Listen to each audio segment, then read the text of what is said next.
नमस्कार एंड सत श्री अकाल दोस्तों, एक बहुत क्रूशियल सेशन तुम्हारे लिए रिकॉर्ड कर रहा हूं। अगर तुम पूरे के पूरे मैथ्स का सिलेबस कवर कर चुके हो तो तुम्हारे को मिक्स पीवाईक्यूज करवा रहा हूं मैं। और ये पीवाईक्यूज हल्के फुल्के पीवाईक्यूज नहीं है बेटा, बार बारी रिपीट हुए हुए पीवाईक्यूज हैं। हर एक सवाल जो मैं तुमको करवाऊंगा तुमको पूरी शिद्दत से समझना है बेटा, उसका सॉल्यूशन एंड तक देखना है और ऐसे समझना है कि यही सवाल तुम्हारे बोर्ड एग्जाम में उठ के आएगा बेटा, क्योंकि जेन्युइनली ये सवाल दोबारा से रिपीट हो सकते हैं। तो इसलिए वीडियो को एंड तक बहुत पेशेंटली देखना। तो चलो भाई, सबसे पहला सवाल ये रहा, 2024 में भी आया है, 2023 में भी आया है। क्या कह रहा है सवाल?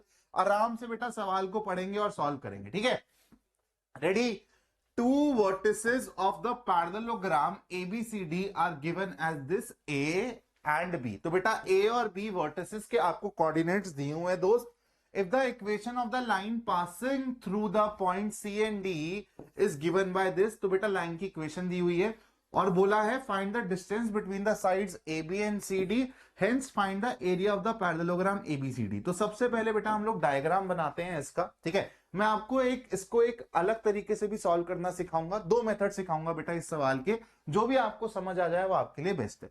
तो सबसे पहले बेटा हम लोग ऐसे एक प्यारा सा पैरेललोग्राम बना लेते हैं ABCD, ठीक है? ABCD, CD से पास करती हुई लाइन की इक्वेशन अपने को दी हुई है, x minus 4/1 is equal to y plus 7 over minus 2 is equal to z minus 8/2।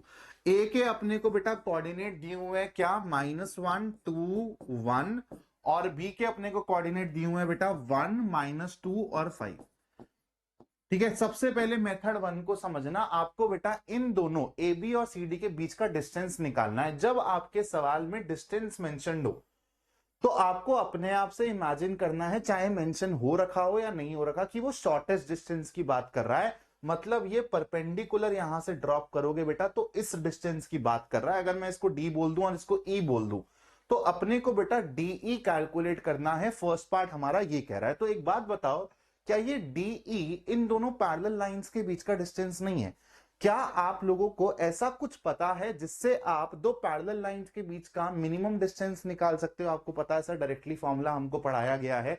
तो यार इसकी इक्वेशन मेरे को पता है। अगर मैं ए बी की इक्वेशन निकाल लूं, कैसे निकालूंगा? अरे सर दो पॉइंट्स दे तो रखे हैं तो इक्वेशन निकाल लो बेटा, मुश्किल थोड़ा ना है। कैसे? x minus x1 upon x2 minus x1 वाला गेम खेलेंगे।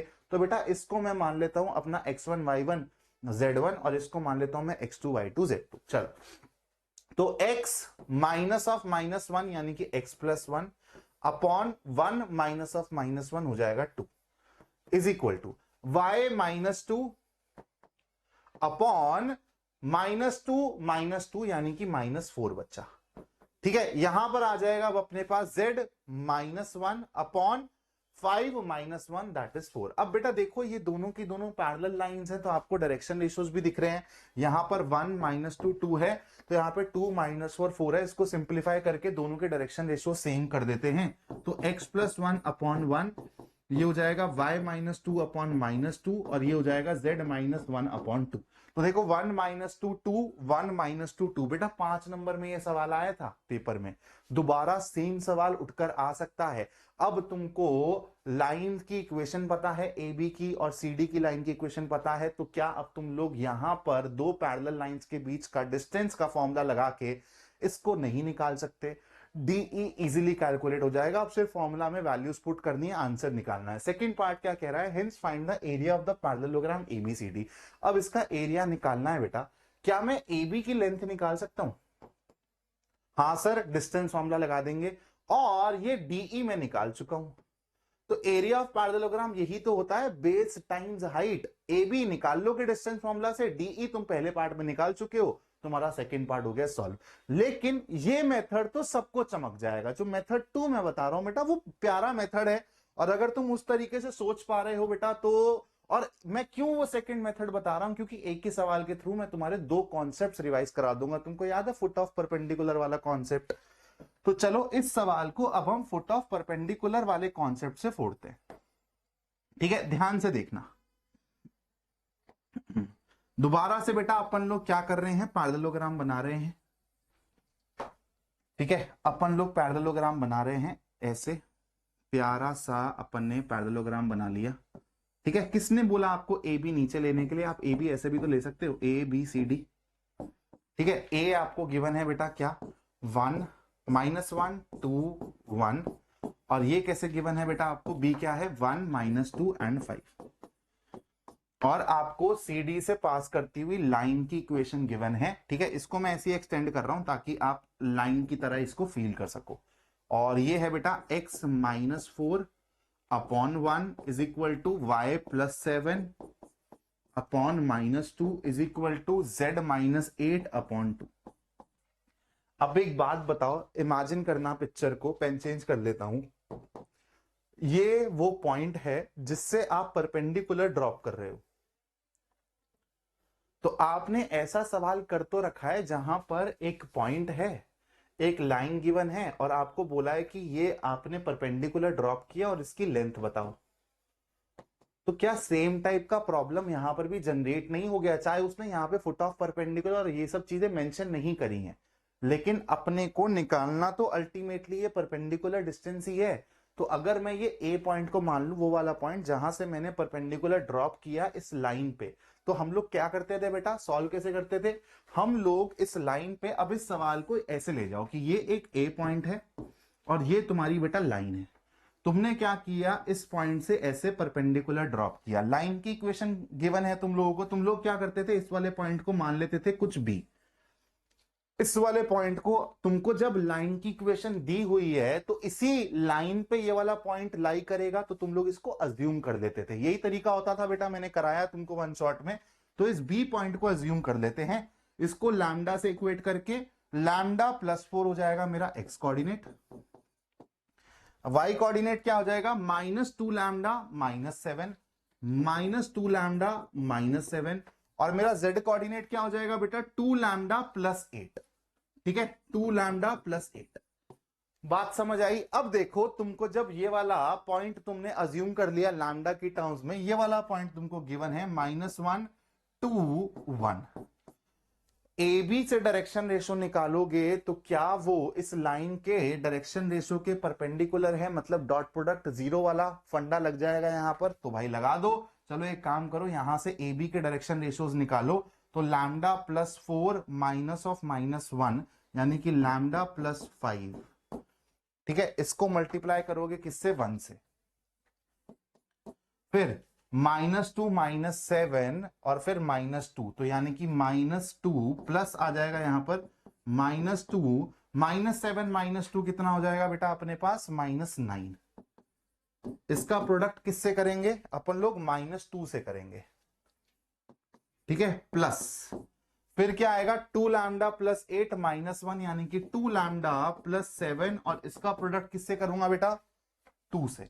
और अब यहां से मेरे को लैम्डा की वैल्यू मिल जाएगी। ठीक है, इसमें सरदर्दी कम है, फॉर्मूलाज नहीं है, कंसेप्चुअल सवाल है। तो अगर आप बाई चांस अपना वो पैरेलल वाला फॉर्मूला भूल भी जाते हो तो आप इस तरीके से कर सकते हो, और एक ही सवाल में मैंने आपको दोनों कॉन्सेप्ट्स रिवाइज करवा दिए। ठीक है, ऐसा मिलेगा आपको टीचर कहीं मैथ्स का। चलो, तो भाई यहां पर अपना लैम्डा +5, ये हो जाएगा बेटा अपना माइनस माइनस प्लस, तो ये हो जाएगा 4 लैम्डा +18, कूल है। और ये हो जाएगा अपना 4 लैम्डा +14 इज इक्वल टू 0।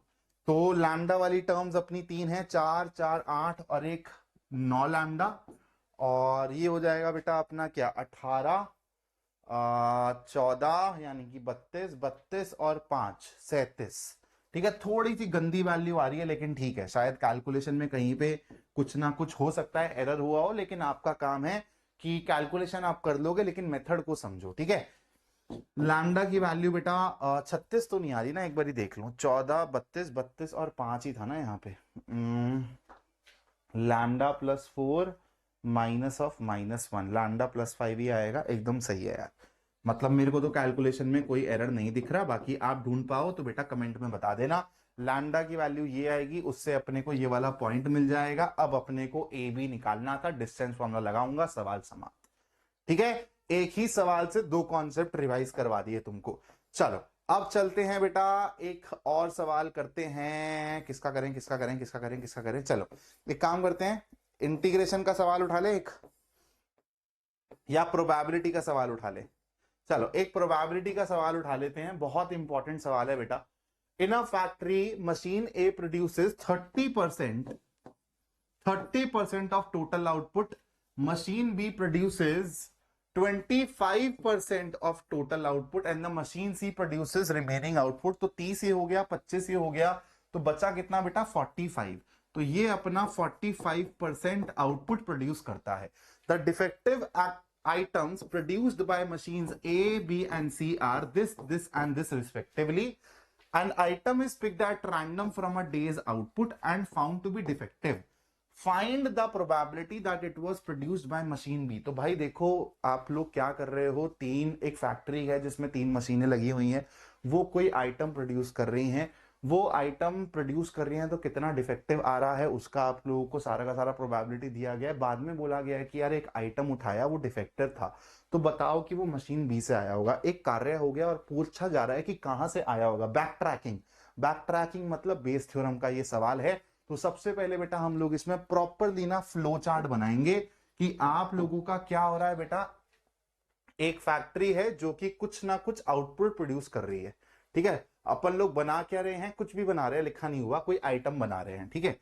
तो अपन लोगों ने आइटम बनाया एंड अपन लोगों को डिफेक्टिव मिल गया, तो ये हो गया अपना ए इवेंट, ठीक है। लिखने का तरीका भी समझना पड़ेगा। Let A B the event that the item produced was defective. Now defective item कहां कहां से आ सकता है, वो तुम्हारा E1, E2, E3 बन जाएगा। यहां पर 3 मशीन्स हैं, तो भाई वो तुम्हारा मशीन ए से आया हो उसको बोल देते हैं E1, मशीन बी से आया हो उसको बोल देते हैं E2 इवेंट, मशीन सी से आया हो उसको बोल देते हैं बच्चा E3 इवेंट, ठीक है। अब तुमको क्या करना है, सबसे पहले टोटल प्रोबेबिलिटी निकालनी है। तो टोटल प्रोबेबिलिटी कैसे निकलेगी, probability of E1, probability of E1 क्या है भाई 30%, ठीक है, क्योंकि ए जो है वो 30% of the total output produce कर रहा है। तो प्रोबेबिलिटी कि भाई वो ए से आया हो उसकी प्रोबेबिलिटी क्या है 30%, यानी कि 3/10। ए से आने के बाद वो डिफेक्टिव आया हो उसकी प्रोबेबिलिटी क्या है 1%, यानी कि 1/100, प्लस बी से आने की प्रोबेबिलिटी क्या है 25%, यानी कि 25/100, है ना। तो इसको लिख देते हैं बेटा 1/4 मल्टीप्लाइड बाय, अगर बी से आया हो फिर डिफेक्टिव है उसकी प्रोबेबिलिटी क्या है 1.2/100, ठीक है। 1.2/100 को मैं एक काम कर रहा हूं ऐसे लिख रहा हूं 12/1000, ठीक है, थोड़ा सा कैलकुलेशन फ्रेंडली बनाने के लिए इस प्रॉब्लम को। और फिर अपने पास 45% है बेटा, 45/100 हो गया, मतलब 9/20 मल्टीप्लाइड बाय, और 2% बेटा यहां पे चांसेस हैं डिफेक्टिव होने के, तो 2/100 यानी कि 1/50। ये हो गई तुम्हारी टोटल प्रोबेबिलिटी। अब उसने बोला क्या है कि भाई मशीन से डिफेक्टिव आया हो और वो फिर बी से आया हो, तो एक्चुअली तुमको निकालना क्या है, प्रोबेबिलिटी ऑफ, ये हो गया है, ठीक है, ए, ये हुआ कहां से है बेटा, E2 इवेंट से हुआ है, ठीक है। ये चीज तुमको निकालनी है। तो तुमको पता है तुम्हारे डिनोमिनेटर में टोटल प्रोबेबिलिटी चली जाएगी और न्यूमरेटर में जो चीज पे बैक ट्रैक करना होता है बच्चा वो हम लोग न्यूमरेटर में डाल देते हैं। मशीन बी वाला कहां पर है अपना कंपोनेंट, ये रहा। तो ये चीज उठा के आप यहां न्यूमरेटर में डाल दोगे, बस बेटा इसको सॉल्व करना अब तुम्हारा काम है, आंसर आ जाएगा, ठीक है। बढ़ते हैं नेक्स्ट सवाल की तरफ। ओ हो। चल करें एक और सवाल बेटा। अगेन 2 नंबर में ऐसा सवाल आने के चांसेस हैं प्रोबेबिलिटी के, पूछ सकता है आपको देके सिचुएशन की इंडिपेंडेंट है या नहीं है। Events A and B are such that probability of A is this, probability of B is this and probability of not A union not B is 1/4। Find whether the events A and B are independent और not. तो सबसे पहले मेरे को बताओ इसका मतलब क्या है, probability of not A union not B, बताओ। सिचुएशन को समझने की कोशिश करना, नॉट ए और फिर नॉट बी को कंबाइन किया गया है, यूनियन लगा हुआ है, तो क्या 1 - probability of A intersection B के बराबर है? ये फॉर्मूला पढ़ा भी होगा तुमने ये वाला तो यार। तो probability of not A union not B is equal to 1 minus probability of both happening together A intersection B. ठीक है, अब यहां पर मेरे को ये चीज दी हुई है 1/4 के बराबर, तो ये यहां से probability of A intersection B किसके बराबर आ जाएगा, 1 माइनस 1/4 यानी कि 3/4 के बराबर आ जाएगा। अब प्रोबेबिलिटी ऑफ ए ये है, प्रोबेबिलिटी ऑफ बी ये है। अगर ए और बी इंडिपेंडेंट इवेंट्स हैं तो probability of A intersection B probability of A multiplied by probability of B के बराबर होना चाहिए। 1/2 टाइम्स 7/12 क्या 3/4 के बराबर होता है? बोलो, नहीं होता ना? एक सेकेंड रुकना।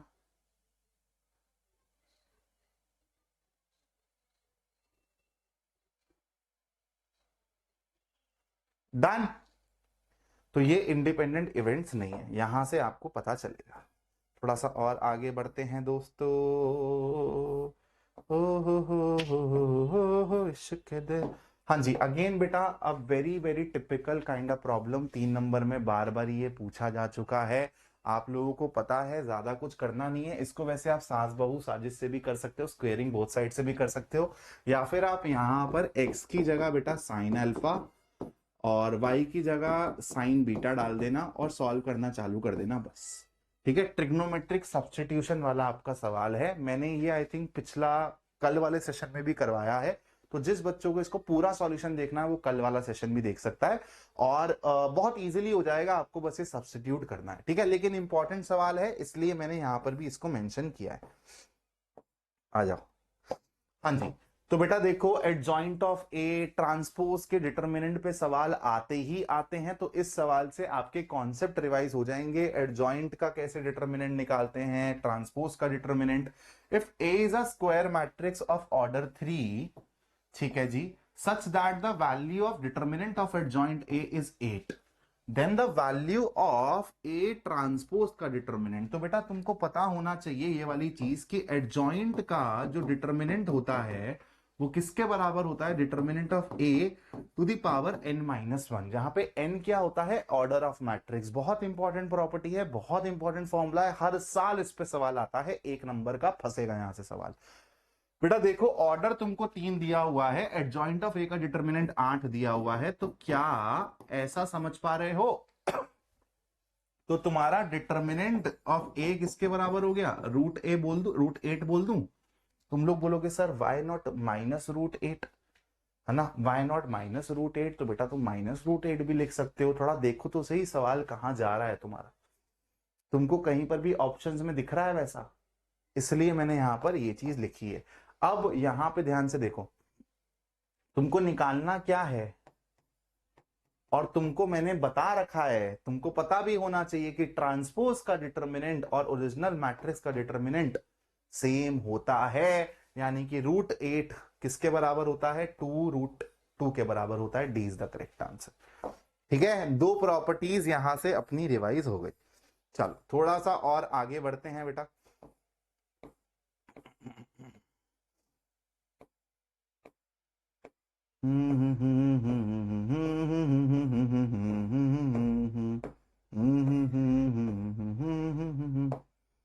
यार इंटीग्रेशन के सवाल करवाता हूं, ठीक है, इंटीग्रेशन में तुमको ज्यादा दिक्कत होती है, तो इंटीग्रेशन का सवाल करवाता हूं। चलो बेटा, again a very very typical problem. ये फॉर्मेशन ही इतनी इंपॉर्टेंट है कि कहीं ना कहीं पे तुमको सवालों में दिख जाती है। कौन सी फॉर्मेशन की बात कर रहे हो sir? Sign x plus cos x upon sine 2x type की चीज दिखे, sign x plus cos x दिखे तुमको और साइन 2x दिखे बेटा, तो तुमको करना क्या है, ये साइन 2x को थोड़ा सा चेंज करने की जरूरत पड़ेगी बेटा। साइन 2x को अपन लोग कैसे लिखेंगे, 1 माइनस साइन 2x। ये किया क्यों है मैं अभी बताऊंगा डिटेल में, मैं अपने वन शॉट्स में भी इसको कवर करवा चुका हूं, अभी भी एकदम डिटेल में तुमको बताऊंगा, टेंशन मत लेना। अभी तुमको समझ आ जाएगा कि सर ने ये मैनिपुलेशन क्यों करी है। Sign x plus cos x dx। अब यहां पर अपन लोग क्या करते हैं बेटा, 1 को sine square x plus cos square x लिख दूंगा और साइन 2x को 2 साइन एक्स कॉस एक्स लिख दूंगा, तो तुमको यहां पर दिख रहा होगा कि ये इंटीग्रल तुम्हारा ऐसे दिखने लगेगा, π/6 π/3, ऊपर आएगा दोस्तों sign x plus cos x, नीचे आएगा रूट के अंदर 1 minus sine square x plus cos square x minus 2 sign x cos x. तो ये क्या sine x minus cos x का होल स्क्वायर की तरह लिखा जा सकता है? हाँ सर लिखा जा सकता है, लेकिन इससे फायदा क्या हुआ अब तुमको पता चलेगा। अगर तुम sine x minus cos x को बच्चा टी पुट कर दो तो cos x plus sine x D x तुम्हारा डी टी के बराबर हो जाता है। समझ आया अब क्या गेम खेला है? बहुत इंपॉर्टेंट फॉर्मेशन है, ऐसी फॉर्मेशन दिखे तो ये वाला गेम खेलना पड़ेगा, दिमाग में बसा लो। ठीक है, तो अपना बेटा इंटीग्रल कैसा हो गया, पाई बाय 6 पाई बाय 3, यहां आ गया अपना डी टी, यहां पर आ गया under root 1 minus t square. इस सवाल में अब जान बची है क्या? इसके आगे इसको सॉल्व करवाना चाहिए, डायरेक्टली आपके स्टैंडर्ड रिजल्ट पे पहुंच गया ये। चलो, और बेटा ध्यान रखना यहां पर तुमको लिमिट चेंज करनी पड़ेगी। ठीक है, तो मैं यहां पर लिमिट चेंज करके भी तुमको दिखा देता हूं। अपन ने क्या पुट किया है भाई, sine x minus cos x को टी पुट किया है यहां पर। तो एक बारी पाई बाय 6 डालो तो साइन 30 माइनस कॉस 30, तो साइन 30 हो गया बेटा तुम्हारा 1/2 माइनस रूट 3/2। ठीक है, ये हो गया तुम्हारा लोअर लिमिट, तो 1 माइनस रूट 3/2, और तुम्हारा पाई बाय 3 डालोगे तुम तो ये हो जाएगा रूट 3 माइनस 1/2। ठीक है बेटा, इस चीज का ध्यान रखना, इसमें ना गड़बड़ हो जाती है, तो प्लीज थोड़ा सा अवेयर रहना कि जब तुम सब्स्टिट्यूशन कर रहे हो तो लिमिट्स पे भी उस तरीके से थोड़ा सा अपना हाथ फेरा दो। अब यहां पे स्टैंडर्ड रिजल्ट है, सॉल्व कर लोगे तुम आगे। ओके चलो, यस, ये वाला सवाल देखो भाई। Again a very typical kind of problem, repeated problem है लेकिन सिंपल है, तुमने कर रखा होगा ये वाला प्रॉब्लम। तुम लोग सांस बहु साजिश कर लोगे दोनों साइड पे तो तुमको वाई स्क्वायर मिल जाएगा साइन एक्स प्लस वाई के बराबर। अब तुम लोगों को डिफरेंशिएट कर देना है both sides with respect to x, तो ये हो जाएगा 2y dy by d x is equal to cos x plus d y by c d x. इतना ज्यादा फेमस है कि कुछ बच्चों को तो इसका आंसर तक याद हो गया होगा, रट गया होगा बेटा। D y by d x इधर लेकर आओगे और कॉमन ले लोगे तो तुम्हारे पास क्या बचेगा, 2y माइनस 1 और यहां पर कॉस एक्स। तो तुम्हारा d y by d x किसके बराबर आएगा, cos x upon 2y minus 1, that is A is the correct answer. ठीक है, अब एक और तुमको बेटा इंटीग्रेशन के सवाल पे लेके चलता हूं जो कि बार बारी रिपीट होता है। ये रहा वो सवाल। ठीक है, तुम्हारी एनसीईआरटी में भी है लेकिन बार बारी रिपीट हुआ सवाल है। तो इस सवाल को कैसे करेंगे, एक काम करते हैं सर, टैन और कॉट है तो साइन और कॉस में अपन लोग इसको कन्वर्ट करते हुए चलते हैं। तो बेटा यहां पर आप इसको लिख दोगे अंडर रूट के अंदर साइन बाय कॉस, और इसको आप लिख दोगे, एक काम करो आप यहां से ही हटाते हुए चलो। ठीक है, इसको आप लिख दो बेटा under root sine x upon under root cos x plus under root cos x upon under root sine x. अभी देखो तुमको चीज समझ आएगी जो मैंने अभी 5 मिनट पहले तुमको बोली थी। यहां से बेटा जब तुम इसको सिंप्लीफाई करोगे तो देखो ऊपर sine x plus cos x बना और नीचे क्या बना, under root sine x cos x.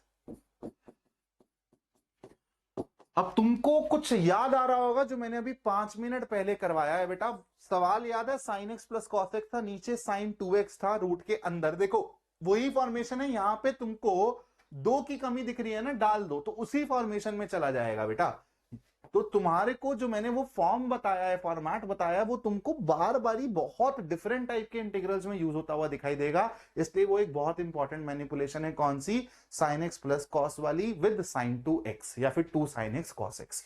तो यहां पर आप इसको ऐसे लिखोगे बेटा, sign x plus cos x dx, और नीचे तुम्हारे पास बेटा एक 2 तुमको लाना पड़ेगा, और ये 2 जब तुम यहां पर लेकर आए हो तो बेटा तुमको यहां पर भी लेकर आना पड़ेगा। अब इसको तुम सॉल्व करना जानते हो, अभी 5 मिनट पहले ही करवाया। ओके जी, बल्ले बल्ले हो गई जी।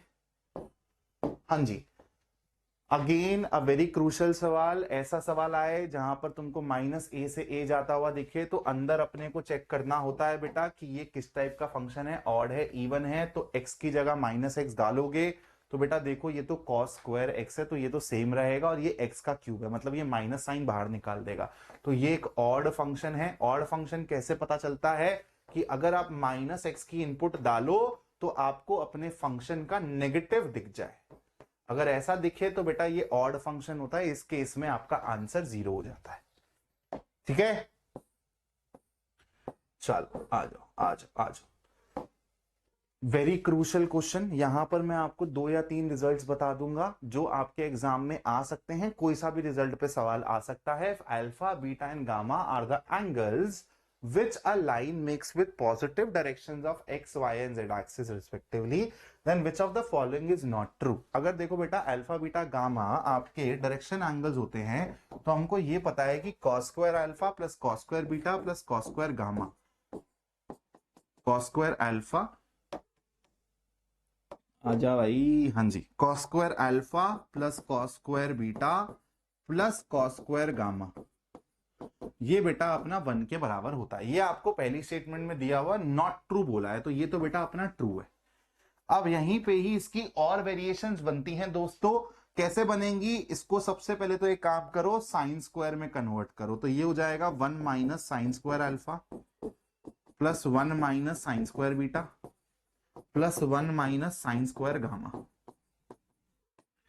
ठीक है, सबसे पहले तो बेटा ये रिजल्ट तुम्हारे दिमाग में छप जाना चाहिए। अब यहां पर मैंने साइन स्क्वायर में कन्वर्ट कर दिया, 1 1 1, ये हो गया 3 3, और ये -1 इधर ले आओ, और ये साइन स्क्वायर जो माइनस में है तीनों के तीनों राइट हैंड साइड में ले जाओ। तो क्या आप इसको ऐसे लिख सकते हो, sine square alpha plus sine square beta plus sine square gamma is equal to 3 - 1 यानी कि 2। तो ये तुम्हारा सेकेंड रिजल्ट है बेटा। कॉस स्क्वायर में 1 आता है समीशन करने पे, और साइन स्क्वायर में बेटा 2 आता है। ठीक है, एक और रिजल्ट है यहां पर जो तुमको दिमाग में रखना है। कौन सा? बेटा यहां पर अब तुम साइन स्क्वायर में मत कन्वर्ट करो, इस वाले फॉर्मूला को यूज करो, 1 plus cos 2 theta 2 cos square theta के बराबर होता है।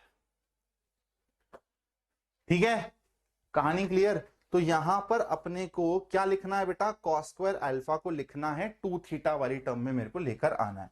तो मैं इसको कैसे लिख सकता हूं, और इसको मैं ऐसे लिख सकता हूं 1/2, या फिर एक काम करता हूं 1/2 नहीं लिखता, ऐसे लिख देता हूं सिंपली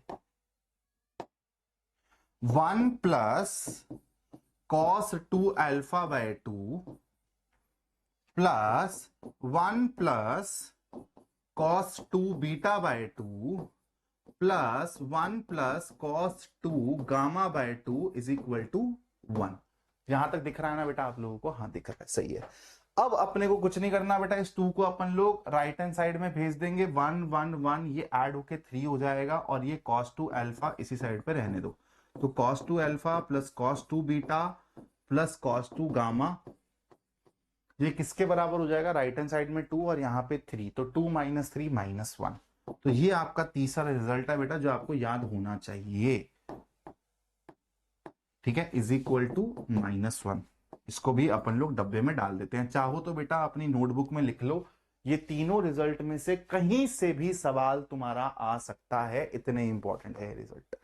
ठीक है, अब तुमको समझ आ रहा होगा सर सवालों की कलेक्शन एकदम उम्दा लेकर आए हो। अगेन वेरी रिपीटेड सवाल उठा के देख लेना, नहीं यकीन हो रहा तो ये सवाल तुमको बहुत बारी रिपीट होता हुआ दिखाई देगा। तो भाई यहां पर अपन लोग क्या करेंगे, किंग्स प्रॉपर्टी लगाते हैं। x की जगह बेटा पाई माइनस एक्स डालोगे तो माइनस कॉस एक्स निकलेगा, तो आई तुम्हारा ऐसे लिखा जा सकता है e⁻ minus cos x upon ये हो जाएगा e⁻ minus cos x plus e⁻ cos x. इसको और इसको ऐड करोगे, ये भी आई है ये भी आई है बेटा, तो 2i किसके बराबर होगा, 0 से लेके पाए। अब देखो e⁻ minus cos x plus e⁻ cos x हो जाएगा, क्योंकि डिनोमिनेटर सेम है, तो न्यूमरेटर और डिनोमिनेटर तुम्हारा कट जाएगा आपस में। जब तुम इसको ऐड करोगे अंदर सिर्फ dx बचेगा। ठीक है, अब यहां से सवाल बहुत ही ज्यादा आसान हो गया है। इसको तुम लोग सॉल्व करोगे तो तुमको पाई मिलेगा, तो 2i आ गया तुम्हारा पाई के बराबर, तो i की वैल्यू हो गई क्या, पाई/2। सवाल समाप्त। ओके जी, हाँ जी। अगेन मैंने बोला आपको कि एडजॉइंट पे सवाल आना तय है। अगेन वैसे ही टाइप का सवाल है, आपके सैंपल पेपर में भी था बेटा ऐसा सवाल। ए टाइम्स एडजॉइंट ऑफ ए आपको ये दिया हुआ है, तो आपको यहां से एक और फॉर्मूला रिवाइज हुआ कि यार अगर आप किसी मैट्रिक्स का उसके एडजॉइंट के साथ प्रोडक्ट कराते हो तो आपको क्या मिलता है, उसका determinant time identity matrix of that order. ठीक है, तो यहां पर जब इस तीन को बाहर निकालोगे ना तुम, तो तुमको पता चलेगा कि भाई डिटर्मिनेंट ऑफ ए किसके बराबर है, 3 के बराबर है। तो ये तुमको चीख चीख के बोल रहा है कि पहचान मुझे, डिटर्मिनेंट 3 के बराबर है। तो बेटा 3 प्लस एडजॉइंट ऑफ ए का डिटर्मिनेंट क्या हो जाएगा बेटा, अभी तुमको मैंने बताया था एडजॉइंट पे अगर डिटर्मिनेंट लगे तो फॉर्मूला होता है ये, n is the order. Order क्या है 3, तो बेटा 3 का स्क्वायर यानी कि 9। तो 3 + 9 12 मेरा आंसर आएगा, option A is the correct answer. ठीक है, चल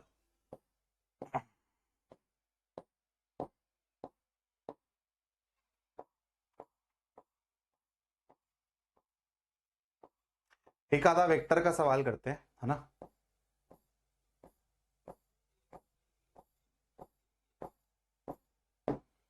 एक बार इस वाले सवाल को देखो अगेन बेटा, 3 नंबर में भी आ सकता है, 5 नंबर में भी आ सकता है, बहुत इंपॉर्टेंट सवाल है, मोस्ट रिपीटेड पीवाईक्यूज में तुम इसको भी डालोगे। ए वेक्टर ये रहा, बी वेक्टर ये रहा, सी वेक्टर ये रहा। आपको बोला गया है कि एक डी वेक्टर निकालना है जो कि सी और बी के परपेंडिकुलर हो और डी डॉट ए मेरे को 21 दे दे। अब बेटा तुम्हारा जो ये डी वेक्टर है, ये इसने बोला है क्या है बेटा, d vector is perpendicular to both c vector and b vector. ठीक है, तो एक बात बताओ, अगर मेरे को सी वेक्टर और बी वेक्टर के कोई परपेंडिकुलर वेक्टर चाहिए तो क्या मैं क्रॉस प्रोडक्ट का यूज कर लूं? तो अगर मैं सी क्रॉस बी कर लूंगा तो मेरे को एक ऐसा वेक्टर मिल जाएगा जो डी वेक्टर की अलाइनमेंट में होगा। बेटा वेक्टर प्रोडक्ट करने से, क्रॉस प्रोडक्ट करने से मेरे को डी वेक्टर डायरेक्टली नहीं मिलेगा, क्योंकि इन दोनों के परपेंडिकुलर तो बेटा हो सकते हैं ना काफी सारे वेक्टर्स जिनका मैग्नीट्यूड डिफरेंट डिफरेंट हो जाएगा। तो यहां पे डी वेक्टर के पैरेलल आपको वेक्टर मिल जाएगा, लेकिन एग्जैक्ट डी वेक्टर नहीं मिलेगा, है ना। तो अपन लोग ये बोल सकते हैं कि यार डी वेक्टर जो है वो सी वेक्टर क्रॉस बी वेक्टर के पैरेलल होगा। तो क्या मैं ऐसे तो लिख ही सकता हूं? सबसे पहले बताओ, ये समझ आया, है ना। तो अब मैं क्या करूंगा बेटा, सी वेक्टर और बी वेक्टर का क्रॉस करके अपना वेक्टर निकालूंगा कि क्या आएगा। तो भाई डी वेक्टर निकालूंगा लैम्डा की टर्म्स में। तो सबसे पहले अपन लोग क्या करेंगे, डिटर्मिनेंट सॉल्व करेंगे सी क्रॉस बी निकालने के लिए। आई जे के सी क्या है बेटा 3 1 -1 और अपना बी कहां है 1 -4 5। ठीक है, कहीं कैलकुलेशन एरर हो जाए तो भाई क्षमा माफी। ठीक है, देख लेना कैलकुलेशन, लेकिन तरीके समझ आने चाहिए तुमको, वो ज्यादा इंपॉर्टेंट है।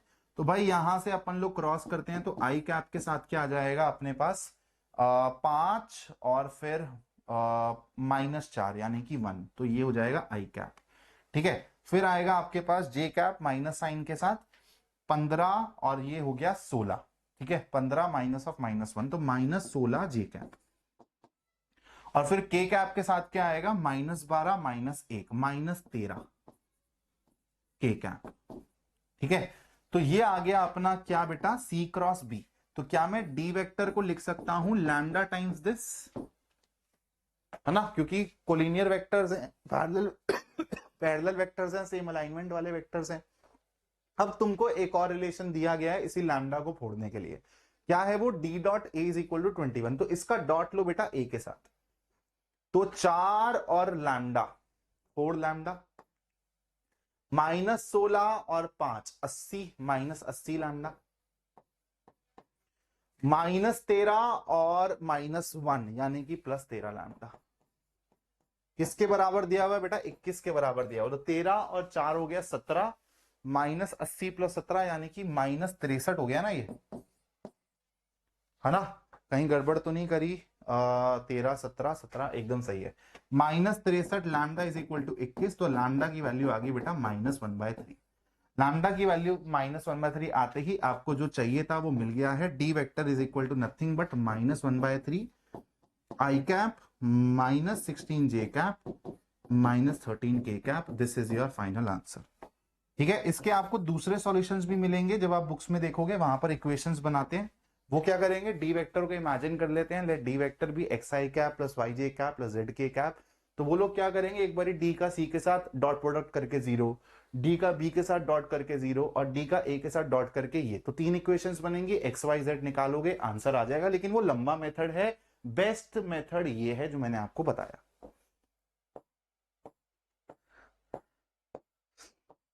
चलो और सवाल करते हैं भाई थोड़े से।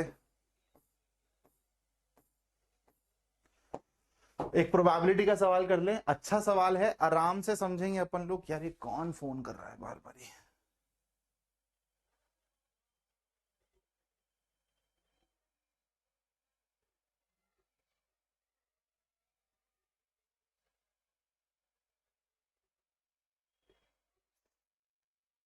चलो यार ये वाला सेशन लाइव ले रहा था, ठीक है, तो थोड़ा सा अपसेट हो गया था क्योंकि तुम लोग यार एंगेज नहीं करते हो, इंटरेक्ट नहीं करते हो। और लाइव में जब ऑडियंस नहीं आती ना तो फिर वो सेशन एकदम दब जाता है, पिट जाता है, और उससे ना चैनल भी दब जाता है। और 2-3 महीने से चैनल वैसे ही डाउन है ना, यूट्यूब उतना पुश नहीं कर रहा वीडियोस को। तो इसलिए मैंने ये रिकॉर्डेड डालने का सोचा कि एटलीस्ट रिकॉर्डेड जब भी तुमको टाइम मिलेगा तुम तब देख लोगे। लाइव अब तभी होगा भाई जब तुम एक्चुअली प्रॉमिस करोगे कि sir we will be there and we will be engaging with you, interacting with you. मैं लाइव लेने का मेरा पर्पस क्या है कि तुम्हारे में डाउट्स थोड़ा सा सॉल्व कर सकूं लाइव, तुमको कोई टिप्स चाहिए तो वो तुमको मैं दे सकूं, कितने डीएम्स का रिप्लाई कर लूंगा, इसलिए मैं लाइव लेता हूं। लेकिन तुम लोगों को बेटा लाइव नहीं लेना है, शायद तुम लोग उस तरीके से नहीं अप्रोच कर रहे हो एग्जाम्स को। तो तुमको कंटेंट मिलेगा, कंटेंट से कभी पीछे नहीं होऊंगा मैं। लेकिन मैंने तुमको बता दिया है कि भाई मेरे को दोनों चीजें बैलेंस करके चलनी है। मेरे को ये भी देखना है कि यार मेरा चैनल एकदम ही गड्ढे में ना चला जाए, है ना, मेरा फ्यूचर है ये। तो इसलिए अब लाइव तब ही होगी जब यू गाइस विल प्रॉमिस कि भाई सर हम एंगेज करेंगे और सेशन बूस्ट होगा, तभी जाके बेटा यूट्यूब उसको आगे भेजता है, वरना यूट्यूब उसको खत्म कर देता है और चैनल को भी खत्म कर देता है। A bag A contains 4 black and 6 red balls and bag B contains 7 black and 3 red balls। चलो एक काम करते हैं, कहानी यहां से देखनी चालू करते हैं। एक बेटा बैग ए है जिसकी कॉन्फ़िगरेशन क्या है, 4 ब्लैक और 6 रेड बॉल्स। ठीक है, सिमिलरली बेटा एक बैग बी है जिसकी कॉन्फ़िगरेशन क्या है बेटा, 7 ब्लैक और 3 रेड बॉल्स है।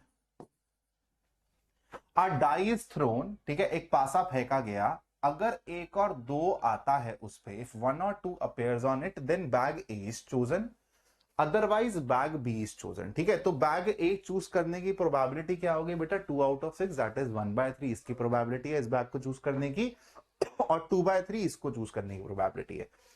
If 2 balls are drawn at random without replacement from the selected bag, find the probability of one of them being red and another black। बहुत ही खूबसूरत सवाल है बेटा, एकदम हम लोग ऑर्डर वाइज इसको समझेंगे।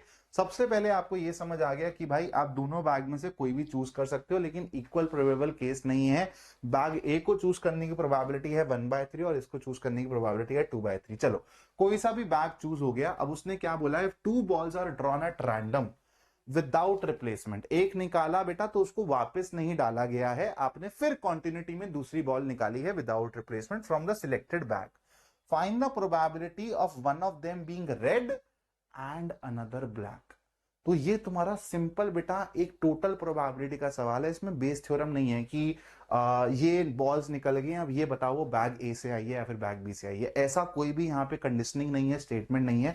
तो अपन को एकदम फ्लो चार्ट बना के चलना है कि चलो भाई इसकी कॉन्फ़िगरेशन पता है, इसकी कॉन्फ़िगरेशन पता है मेरे को। चलो तो भाई मान लेते हैं कि आप लोगों का बैग ए बेटा चूज हो गया है। ठीक है, बैग ए अपन लोगों ने अगर चूज कर लिया तो उसकी प्रोबेबिलिटी है 1/3, और फिर चूज करने के बाद 2 बॉल ड्रॉ करी गई हैं at random from the selected bag, find the probability of one of them being red and the another black. तो बेटा इसमें रेड निकालने की प्रोबेबिलिटी क्या है, तुम लोग बोलोगे सर 6/10,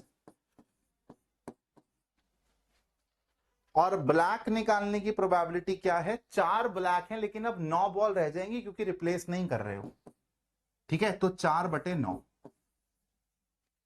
लेकिन ध्यान रखो बेटा, उसने ये नहीं बोला कि पहले रेड निकले बाद में ब्लैक निकले। अल्टीमेटली उसने क्या कॉम्बिनेशन दिया कि एक रेड और एक ब्लैक होना चाहिए। यहां पर मैंने पहले बेटा रेड निकाली फिर मैंने ब्लैक निकाली, तो एक बात बताओ, ऐसा भी तो हो सकता था ना कि पहले ब्लैक निकल जाए और फिर रेड निकल जाए। तो इसी में मेरे को एक और केस ऐड करना पड़ेगा कि भाई ये भी तो हो सकता है कि 4/10 हो जाए और 6/9 हो जाए। जब तुम ये चीज समझ जाओगे ना तो तुमको समझ आएगा ये और ये इक्वल हैं और तुम इसको सीधा सीधा बस 2 गुना कर सकते हो। मैं इसको जान के पीएनसी से नहीं करवा रहा क्योंकि तुम कंफ्यूज हो जाते हो, इसलिए मैं एकदम टिपिकल अपने कन्वेंशनल मेथड से करवा रहा हूं कि अगर तुम लॉजिकली भी चीजें पकड़ते हो ना तो तुम इस सवाल को सॉल्व कर सकते हो। मैं इसको तुम चाहोगे तो पीएनसी से भी करवा दूंगा। तो ये हो गया कि भाई बैग ए चूज हुआ और फिर अपना एक रेड और एक ब्लैक बॉल आ गई। इसमें क्या ऐड करेंगे अब कि अपना बैग बी चूज करा गया है यानी कि 2/3। अब यहां से रेड बॉल आई भाई, उसकी प्रोबेबिलिटी 3/10 और ब्लैक बॉल आई बेटा उसकी प्रोबेबिलिटी 7/9। लेकिन यहां पर आपको पता है कि कोई सा भी ऑर्डर ले सकते हैं, इसलिए 2 गुना करना पड़ेगा। इन दोनों को ऐड करेंगे बेटा आपका आंसर आ जाएगा। ठीक है, कहानी क्लियर? जनछे, ठीक है। विदाउट पीएनसी हम लोगों ने इस सवाल को फोड़ दिया। ये अच्छा सवाल है बेटा, ठीक है, हल्का सवाल नहीं है ये। हाँ जी, एक और वेक्टर का सवाल करते हैं बेटा, प्रूफ वाला सवाल है, आसान सवाल है, 2 नंबर में बार बार ही पूछा जा चुका है। ए vector, B vector, C vector आपके पोजीशन वेक्टर्स दिए हुए हैं of the vertices ABC of a triangle ABC. बेटा टाइम कितना हो गया? 40 मिनट्स हो गए ना, मेरे को 7:30 तक ये अपलोड करने का है, अभी हो रहे हैं 6:45। Then show that the area of the triangle ABC is this. ठीक है, चलो तो पिक्चर बनाते हैं भाई ट्राइंगल की, खूबसूरत सी।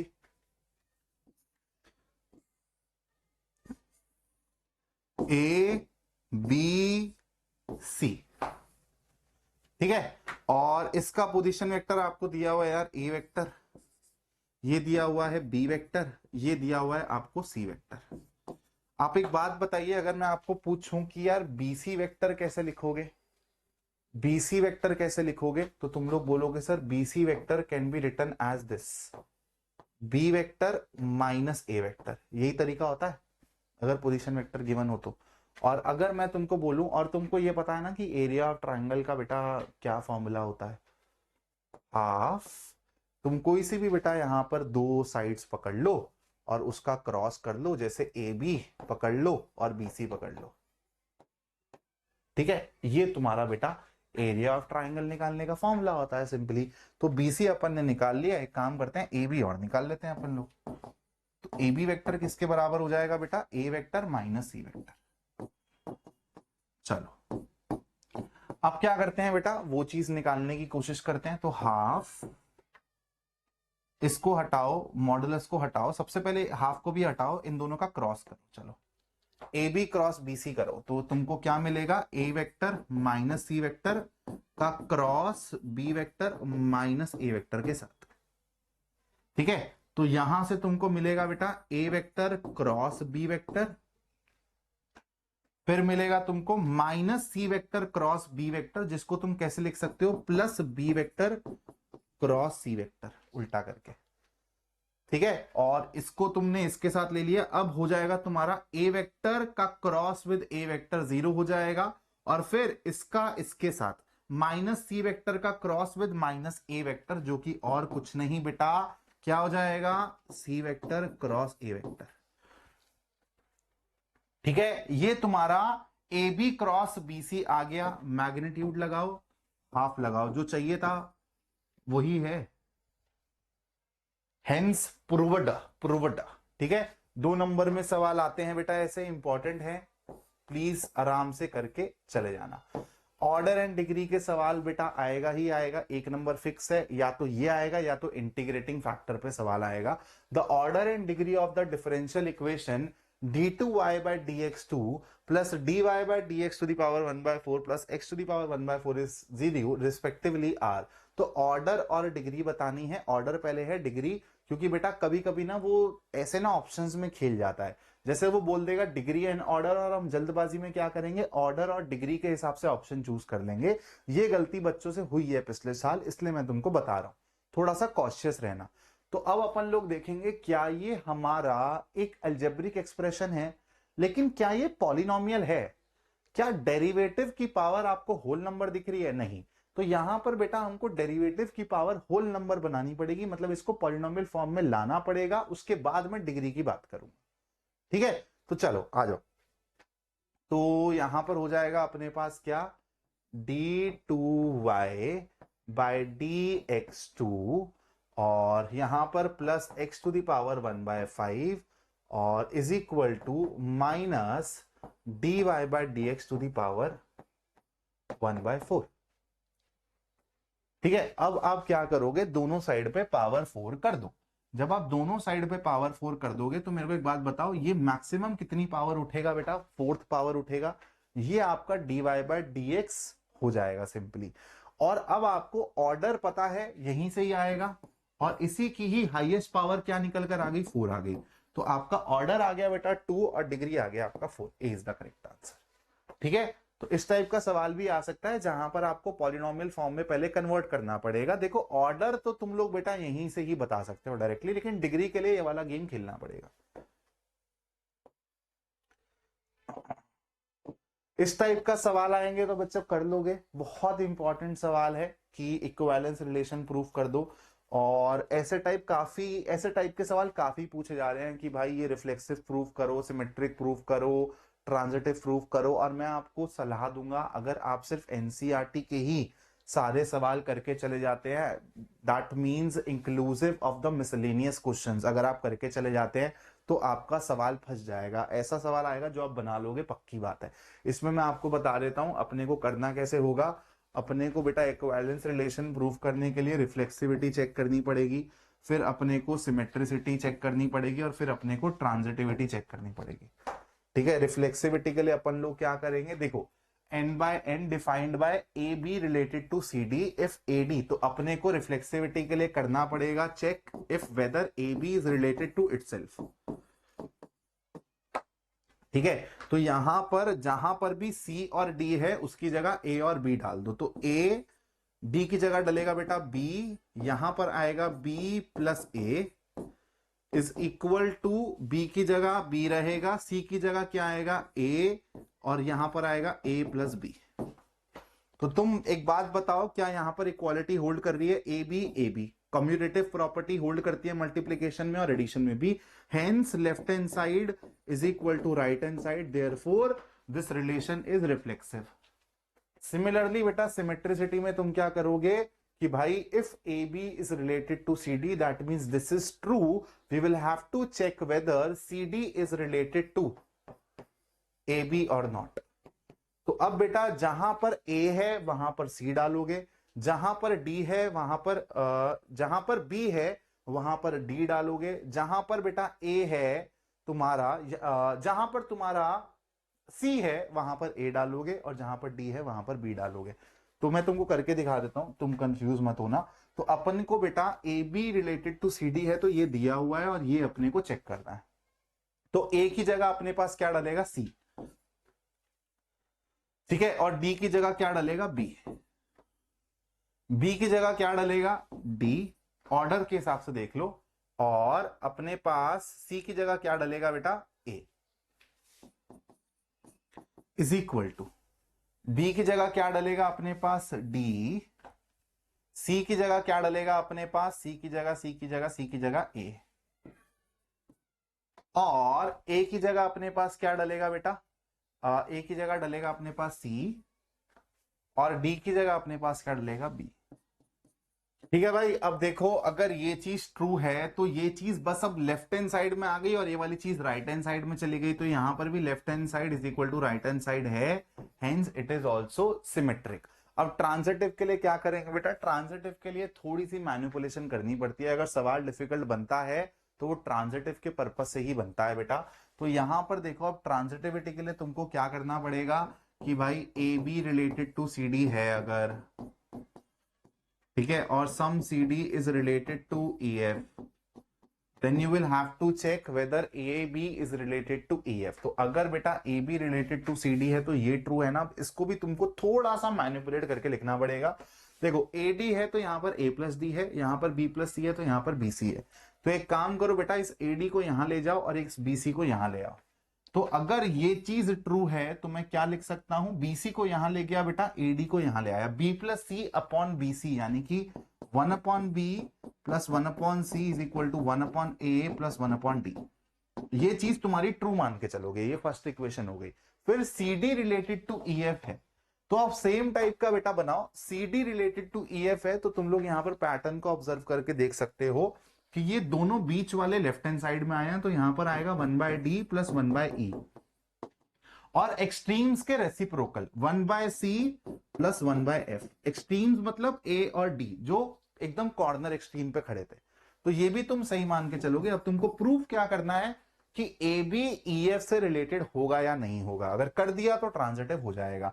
तो बेटा देखो, अगर तुम इसको ऐड कर दोगे तो 1 बाय डी है यहां पर, खत्म, और 1 बाय सी है यहां पर, खत्म। अगर तुम इसको ऐड करोगे तो तुमको क्या मिलेगा, 1 by b plus 1 by e is equal to 1 by a plus 1 by f. और देखो, अगर मैं तुमको ये चेक करने के लिए बोल रहा हूं whether A B is related to E f, तो यही तो बेटा बनेगा। बी और ई एक्सट्रीम्स में जो बीच में है वो लेफ्ट हैंड साइड में, और जो एक्सट्रीम है वो राइट हैंड साइड में। Hence proved. ठीक है, अच्छा सवाल है, मेहनत करवाएगा तब जाके 5 नंबर देगा बेटा। ठीक है, आ जाओ। इस टाइप का सवाल आएगा तो अपन लोग कर लेंगे।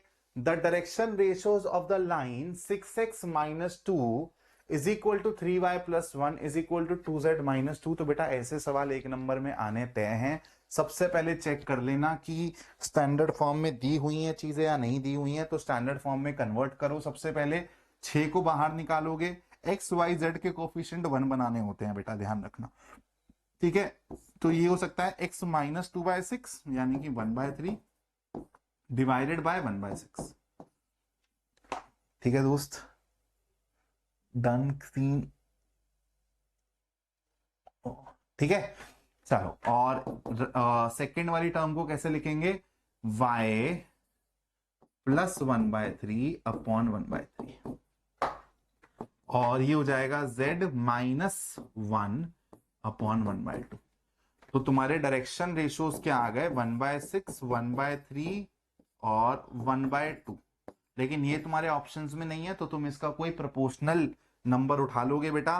तो जैसे 6 इसका एलसीएम है तो 6 से मल्टीप्लाई कर दो तीनों को, 1 2 3, ये तुम्हारा आंसर आएगा जो कि ऑप्शन सी के अंदर। ठीक है, इस टाइप से हम लोग ये वाले सवालों को फोड़ेंगे। चलो थोड़े से और सवाल करते हैं बेटा। ऐसी वर्ड प्रॉब्लम्स अगेन रिपीट होती हैं, थोड़ी सी कम हो गई हैं वैसी वर्ड प्रॉब्लम्स आनी, क्योंकि अब वो क्या करेगा यार, अगर आपसे सवाल पूछेगा एओडी से तो वो केस बेस्ड क्वेश्चन बना देगा। और केस बेस्ड क्वेश्चन भी टिपिकल टाइप के ही आते हैं, बहुत ज्यादा मुश्किल नहीं आते हैं एओडी से। आपको मेरे को पता है खौफ है, लेकिन अगर आप 2023 और 2024 के जो आए हुए हैं एओडी के सवाल उनको अच्छे से समझ के चले जाते हो तो जैसा बेटा सवाल तुम्हारे पेपर में आएगा तुम बना लोगे, पक्की बात है। Show that the height of the cylinder of the greatest volume which can be inscribed in a right circular cone of height h and semi-vertical angle alpha is 1/3 that of the cone, and the greatest volume of the cylinder is 4 by 27 pi h cube times square alpha। तो बेटा अपने को बताना है height of the cylinder of the greatest volume which can be inscribed in a right circular cone. तो right circular cone बनाएंगे सबसे पहले ऐसा। ठीक है, इसके अंदर अपने को एक सिलेंडर को बेटा इंस्क्राइब करना है। ठीक है, तो अपन ने ऐसे एक सिलेंडर इसमें प्यारा सा बना दिया। अब मुद्दा क्या है कि इसको मैक्सिमाइज करना है। ये सिलेंडर मैक्सिमम वॉल्यूम का होना चाहिए, उसी के अराउंड पूरा का पूरा सवाल जो है वो निर्धारित है दोस्तों। तो अब क्या क्या चीजें गिवन है, जो चीजें गिवन होती हैं बेटा वो रहती हैं, जो चीजें नहीं गिवन होती हैं उसको हम लोग हटाने की कोशिश करते हैं। जैसे हाइट h है कोन की, ये चीज गिवन है, इसलिए मेरे फाइनल आंसर में h है। ठीक है, तो ये वाली हाइट बेटा मेरे को h गिवन है। और क्या गिवन है, semi vertical angle is alpha. तो ये वाला एंगल भी बेटा मेरे को गिवन है अल्फा। मेरे को अब किसको मैक्सिमाइज करना है बेटा, इस सिलेंडर को मैक्सिमाइज करना है। और एक काम करता हूं, एक इस सिलेंडर की हाइट से रिलेटेड मेरे को रिजल्ट निकालना है, क्योंकि बोला हुआ है of height H and semi vertical angle alpha is 1/3 that of the cone. तो हाइट सिलेंडर की रिलेट करनी है ना मेरे को कोन की हाइट के साथ, तो इसकी हाइट तो कुछ ना कुछ इमेजिन करनी पड़ेगी। तो चलो इसकी हाइट को हम लोग एच डैश मान लेते हैं। क्या मान लेते हैं बेटा, इसकी हाइट को हम लोग मान लेते हैं ऐसे एच डैश। बेटा प्लीज डायग्राम बहुत नीटली बनाकर आना, अगर ऐसा सवाल आएगा तो दिखना चाहिए एग्जामिनर को, जैसी नजर पड़े उसको समझ आ जाए डायग्राम सही है, कैलकुलेशन सही होगी, मार्क्स दे देगा आपको। ठीक है दोस्त, तो ये हो गया आपका एच डैश। अब अपने को करना क्या है बेटा, वॉल्यूम के अराउंड खेलना है इसके। तो वॉल्यूम क्या हो जाएगा इसका, आप लोग बोलोगे सर पाए आर स्क्वायर एच। अब आर के बारे में हम लोग अभी तक नहीं सोच पाए हैं, तो मैं बोल देता हूं चलो यार एक काम करो, इसको तुम लोग आर डैश मान लो कुछ फॉर द टाइम बिंग। पाए आर डैश का square times H dash. H dash की क्या मेरे को जरूरत है बिल्कुल, जब भी तो बेटा मैं एच डैश का रिलेशन निकाल पाऊंगा ना, जो रिजल्ट मेरे को दिया है वो निकाल पाऊंगा। लेकिन ये आर डैश मेरे को नहीं चाहिए। मैंने क्या बोला, ऐसे सवालों में लिख लिया करो पहले जिसको मैक्सिमाइज करना मिनिमाइज करना, और देखो कि क्या चीज रखने की जरूरत है क्या चीज रखने की जरूरत नहीं है। ये आर डैश मेरे को रखने की जरूरत नहीं है बेटा, तो इसको मेरे को एलिमिनेट करना पड़ेगा। अब वो एलिमिनेट कैसे करूंगा, ध्यान से देखो। ये वाला आप लोग पकड़ो बेटा, ट्रायंगल छोटू वाला यहां पर, ये जो वर्ट, अब देखो इसको मैं यहां पर बना रहा हूं ऐसे, ये वाला एंगल अल्फा है, ठीक है। ये तुमको आर डैश दिया हुआ है, और ये किसके बराबर हो जाएगा, ये वाली लेंथ। क्या पूरे एच में से एच डैश माइनस करोगे तो मिल नहीं जाएगा, तो ये क्या एच माइनस एच डैश नहीं है। तो अब देखो, अगर मेरे को यहां से एक रिजल्ट दिख रहा है tan alpha is equal to r dash upon h minus h dash, तो क्या यहां से यूजिंग दिस रिजल्ट मैं आर डैश को अल्फा एच और एच डैश में फेंक सकता हूं। तीनों के तीनों मेरे को चाहिए, अल्फा भी एच भी और एच डैश भी, ठीक है। तो यहां से अब आप अपने वॉल्यूम फंक्शन को ऐसे नहीं ऐसे लिख दोगे, पाए आर डैश की जगह लिख दोगे बेटा tan स्क्वायर अल्फा। ये कांस्टेंट है इसलिए इसको बाहर ही रखो, क्योंकि ये डेरिवेटिव में काम नहीं आएगा, डिफरेंशिएशन में काम नहीं आएगा। और फिर आ रहा है बेटा तुम्हारा h माइनस एच डैश का होल स्क्वायर, और फिर एच डैश, बस। तो यहां पर अब इससे तुम्हारा मतलब है, ठीक है, क्योंकि ये चीज तो तुम्हारी कांस्टेंट हो गई है बेटा। तो अब यहां पर तुम लोग v को और सिंप्लीफाई करके लिख सकते हो, पाए tan square alpha H square H dash. ध्यान रखना एच भी कांस्टेंट है, एच डैश, और फिर आएगा तुम्हारा माइनस एच डैश का क्यूब, और -2h डैश के साथ आएगा एच डैश, ठीक है। क्लियर है, प्लस एच नहीं, यहां पर प्लस आएगा ना बेटा, प्लस एच डैश का क्यूब, और फिर आएगा तुम्हारे पास -2h डैश, -2h डैश का स्क्वायर। अब तुम लोग यहां पर क्या करोगे बेटा, डिफरेंशिएट करोगे with respect to h dash. तो अब तुमको निकालना है dv by d h dash. तो पाए tan स्क्वायर अल्फा तो ऐसे ही रहेगा, अंदर क्या बन जाएगा, एच स्क्वायर कॉन्स्टेंट है ध्यान रखना, तो ये हो जाएगा H square plus 3h dash का स्क्वायर, और ये हो जाएगा बेटा क्या, -4h एच डैश, ठीक है। एक यहां पर तुमको दिख रहा है कि एच डैश में स्क्वायर वाली तुमको एक फॉर्मेशन दिख रही है, मतलब एक क्वाड्रेटिक दिख रही है। अब इसको अपने को सॉल्व करना पड़ेगा बेटा, तो इसको तुम मिडल स्प्लिट से कर सकते हो। अब इसको तुम लोग जब जीरो से इक्वेट करोगे तो तुमको तुम्हारा क्रिटिकल पॉइंट मिलेगा, यही तरीका होता है। तो यहां से बेटा देखो 3h डैश का स्क्वायर मिडल स्प्लिट कर रहा हूं, और इसको ऐसे लिख दो 3h dash minus h dash plus h square is equal to 0। पहली और दूसरी टर्म में से अगर तुम 3h डैश कॉमन निकाल लो तो यहां पर h डैश माइनस h बच जाएगा। सेम गेम यहां पे कर लो, -h कॉमन निकाल लो, तो यहां पर क्या बच जाएगा तुम्हारे पास, यहां पर h डैश आएगा ना, हाँ, h डैश माइनस h, तो एच डैश और एच बराबर तो नहीं हो सकते जो तुम्हारे ब्रैकेट में चीज दिख रही है, फिर तो बेटा सवाल का कोई सेंस ही नहीं बन जाएगा, है ना। कोन के अंदर इतना भी बड़ा आप सिलेंडर नहीं रख दोगे कि हाइट बराबर हो जाए, तो ये बाहर चला जाएगा। तो दिस डजंट मेक सेंस, तो मैं इसको इग्नोर करूंगा। 3h dash minus h has to be 0, तो यहां से तुम्हारे पास h डैश किसके बराबर आ रहा है, h/3। तो पहले पार्ट के लिए तुमको इतनी मेहनत करनी पड़ गई है, तो तुमने ये प्रूव कर दिया that height of the cylinder of maximum volume will be 1/3 of the height of the cone। अब मैक्सिमम वॉल्यूम के लिए क्या करेंगे बेटा, इसको एक बार दोबारा से डिफरेंशिएट करेंगे, d2v/dh डैश 2 निकालोगे तुम लोग। अब क्या करोगे, ये वाली वैल्यू डाल के दिखाओगे कि देखो भाई ये लेस देन 0 है, मतलब ये पॉइंट ऑफ मैक्सिमा है। जब ये प्रूव कर दोगे, फिर यहां पर इस वाले में h डैश की जगह h/3 डाल देना, तुमको ये आता हुआ दिखाई दे जाएगा। ठीक है, प्रॉपर टाइम लेके तुमको सिखाया है, क्योंकि मुझे पता है बेटा ऐसे सवालों में तुम लोग फंसते हो। चलो थोड़े से और सवाल करते हैं।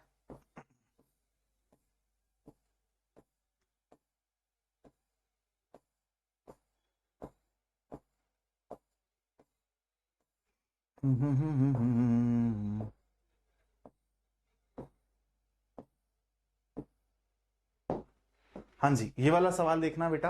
y तुमको दिया हुआ है log with base e x² / e², तो आपको d2y/dx2 बताना है दोस्त। तो एक काम करो, सबसे पहले तो बेटा log a/b टाइप की चीज दिख रही है, तो इसको एक काम करो, ओपन कर लो यार। log a/b मतलब log a minus log b हो जाता है। ये सब बेसिक चीजें तुमको पता होनी चाहिए। अब log a b क्या होता है, log a plus log b। log a/b is log a minus log b। तो इसको आप ऐसे लिख सकते हो, log e x² minus log e²।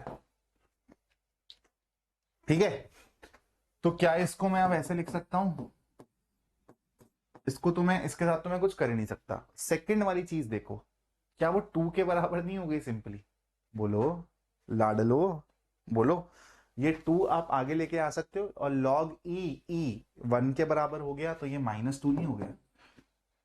बस अब कर दो, d2y/dx2 तो निकालना है। तो y डैश निकालोगे तो क्या मिलेगा, 1/x² मल्टीप्लाइड बाय 2x, ये हो गया 0। तो ये आ गया तुम्हारा किसके बराबर, 2/x। अब करो दोबारा से डिफरेंशिएट, क्या मिलेगा, अब 1/x यानी कि -1/x², तो -2/x²। तो ये तुम्हारा आंसर है, जौन से तुम्हारे को ऑप्शन में दिख जाए, ये रहा। ठीक है, देख भी रहे हो PYQ है तुम्हारा दिल्ली का। The function f of x is equal to this. बेटा तुम्हारे मॉडुलस फंक्शन पे, तुम्हारे ग्रेटेस्ट इंटीजर फंक्शन पे कॉन्टिन्यूटी डिफरेंशियबिलिटी का सवाल आना तय है, एक ना एक सवाल आएगा। e⁻ mod x, और यहां पर ही बेटा अगर तुम थोड़ी सी ग्राफिकल नॉलेज अपनी सॉलिड कर लेते हो ना, तो ऑब्जेक्टिव क्वेश्चन से बहुत इजीली डील कर जाओगे। तो e⁻ x का ग्राफ कैसे जाता है बेटा, e⁻ x का ग्राफ होता है ऐसा इंक्रीजिंग। तो ये है बेटा e⁻ x का ग्राफ, और e⁻ x का ग्राफ कैसा जाता है, डिक्रीजिंग ग्राफ होता है बेटा, लेकिन रहता हमेशा x एक्सिस के ऊपर है। तो ये भी हमेशा पॉजिटिव आउटपुट, ये भी हमेशा पॉजिटिव आउटपुट। ये है बेटा e⁻ x का ग्राफ। अब मेरी बात को समझना, तुमको e⁻ mod x का ग्राफ बनाना था। जब x मेरा पॉजिटिव रेंज में होगा तो e⁻x की तरह दिखेगा, जब x मेरा नेगेटिव होगा तो e⁻−x। तो यार क्या हम लोग ये वाली चीज नहीं कर सकते क्या, इसको यहां से ऐसे मिटा दे और इसको यहां से ऐसे मिटा दे।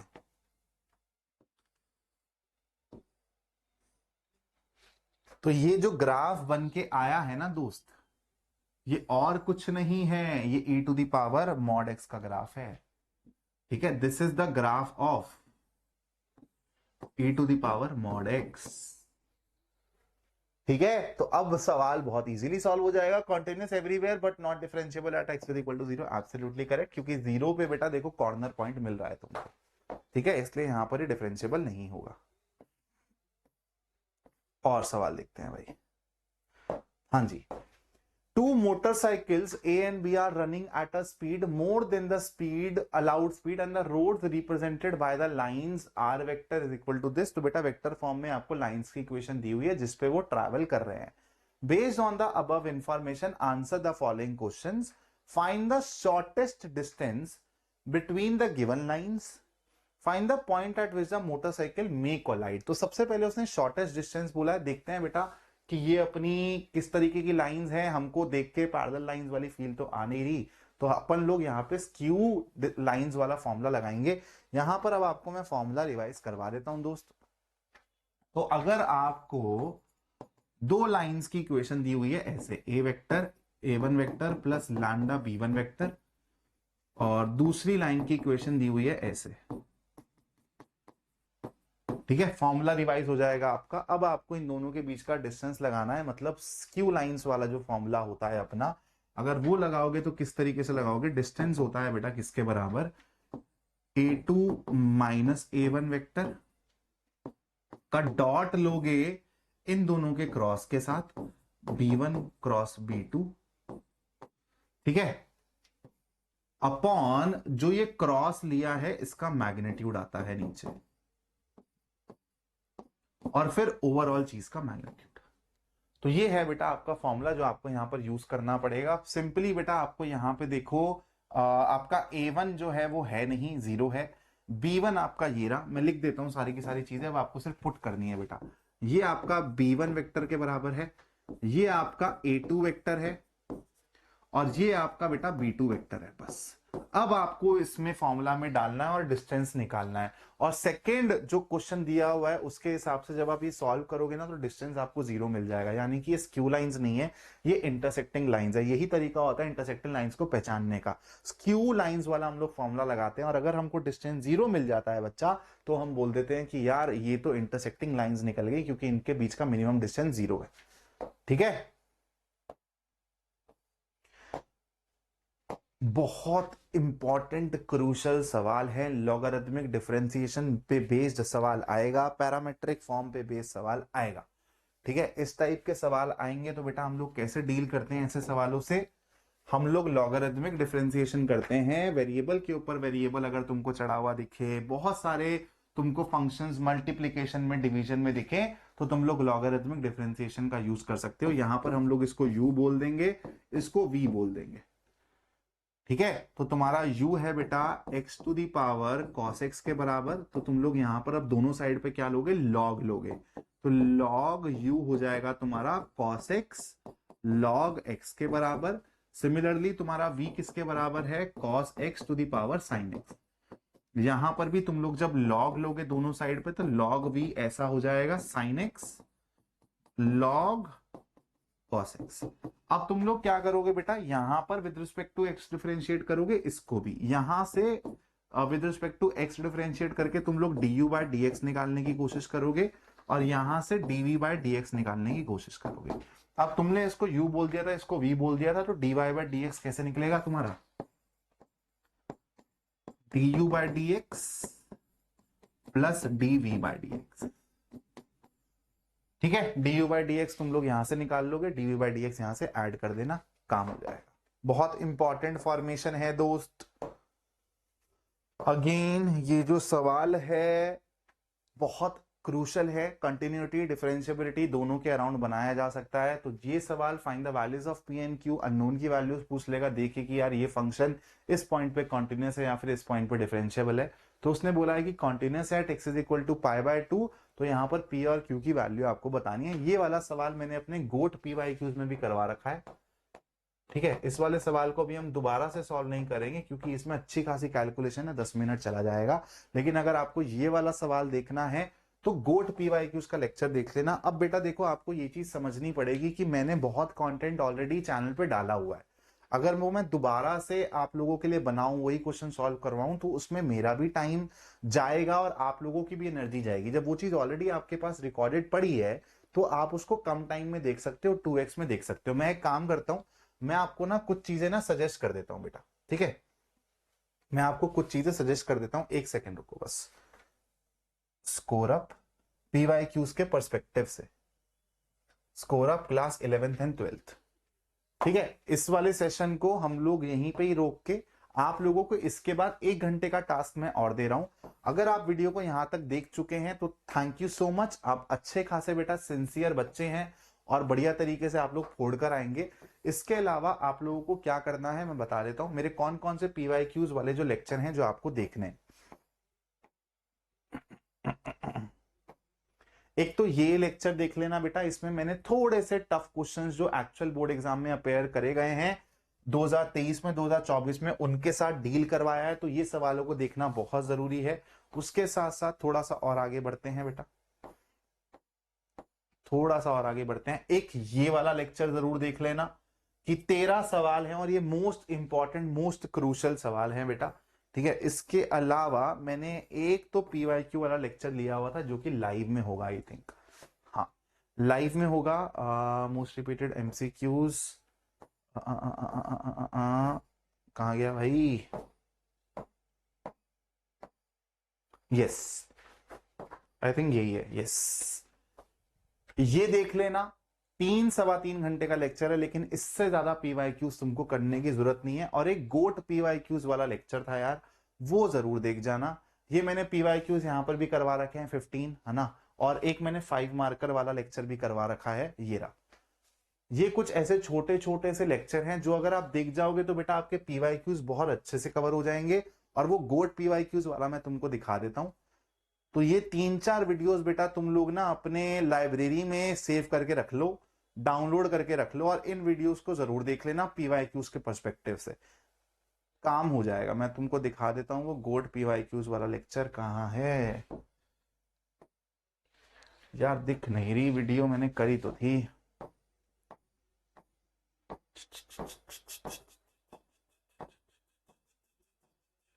बेटा बस मेरे को 10 सेकंड देना, मैं ढूंढता हूं वाली वीडियो। 30 ये रही। 2.3 के व्यूज हैं बेटा। तो मैंने आपको बताया एक तो ये वीडियो गोट पीवाईक्यूज, अगर टाइम मिल जाए तो सिर्फ ये एक वीडियो देख लेना, चाहे बाकी सब जो मैंने चारों बताई 3 मिस कर देना, एक ये देख लेना। अगर ये नहीं देख पा रहे हो तो एक तो गोट पीवाईक्यूज वाली, एक ये शॉर्ट 5 मार्कर्स, और एक ये 15 मोस्ट रिपीटेड वाली। ये 3 वीडियोस देख के चले जाना। उसके साथ साथ जो मैंने आज करवाया है ये सब भी इंपॉर्टेंट है। इतना भी कर लेते हो पीवाईक्यूज के पर्सपेक्टिव से तो काम बन जाएगा। अब मुझे कमेंट में लिख के बताओ कि तुमको और क्या चाहिए। एक तो तुम्हारे लिए एग्जाम्पलर मैंने नोट कर लिया है, एग्जाम्पलर के लिए मैं वीडियो बना दूंगा 2.5-3 घंटे की, सारे एग्जाम्पलर के इंपॉर्टेंट क्वेश्चन उसमें डाल दूंगा। चैनल को सब्सक्राइब करके रखना, वो वीडियो मिस नहीं होनी चाहिए। उसके साथ साथ सीयूईटी का बेटा एप्लीकेशन फॉर्म रिलीज हो गया है, तो सीयूईटी से रिलेटेड भी एक डिटेल्ड वीडियो आएगी कि एप्लीकेशन फॉर्म भरना क्या कैसे है, किन किन बातों का ध्यान रखना है, सारी चीजें मैं तुमको डिटेल में बताऊंगा। बस तुम लोग मेरे को 1 से 2 दिन दे दो, मैं उसकी वीडियो शूट करने वाला हूं, बना दूंगा, जल्दी अपलोड भी कर दूंगा। Thank you so much for watching this video. जय हिंद दोस्तों।